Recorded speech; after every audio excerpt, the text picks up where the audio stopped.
అధ్యక్ష, కూటమి ప్రభుత్వం ఎన్నికలకు ముందు ఇచ్చిన హామీ మేరకు ప్రభుత్వం ఏర్పాటు కాగానే మంచి ఐఆర్ని ఇస్తామని చెప్పారు అధ్యక్ష.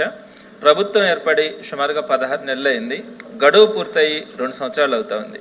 అయినా ఇప్పటి వరకు ప్రభుత్వం ఐఆర్ గురించి ఆలోచన చేయట్లేదు అధ్యక్ష. అలానే 6 నెలల లోపు పిఆర్సీ ఇస్తామని కూడా చెప్పున్నారు. పిఆర్సీ కమిషన్ కూడా ఇంకా ఏర్పాటు చేయాల. ఒకవేళ కనుక పిఆర్సీ కమిషన్ ఏర్పాటు చేస్తే అక్కడి నుంచి కూడా 1 సంవత్సరం కాలం పట్టే అవకాశం ఉంది. మరి పిఆర్సీని ఎప్పుడు ఇస్తారో కూడా ఎంప్లాయీస్ అంతా ఎదురు చూస్తూ ఉన్నారు అధ్యక్ష. అలానే డిఏల విషయం కూడా దేశంలో ఎక్కడా కూడా లేనట్టుగా మన దేశంలో ఇప్పుడు మన రాష్ట్రంలో 4 డిఏలు పెండింగ్లోకి వచ్చాయి అధ్యక్ష. 6 నెలలకు ఒక్కసారి ఇవ్వాల్సిన డిఏలు 16 నెలలైనా కూడా ఇవ్వలేదు కాబట్టి టోటల్గా 4 డిఏలు పెండింగ్లోకి వచ్చాయి అధ్యక్ష. అలానే పాత బకాయిలు కూడా చెల్లిస్తామని చెప్తున్నారు. కానీ పాత బకాయిలు తీర్చకపోగా కొత్త బకాయిలు కూడా సుమారుగా ఈ రోజుకి 30,000 కోట్లకి పాత బకాయిలు కూడా పెరిగిపోయినాయి అధ్యక్ష.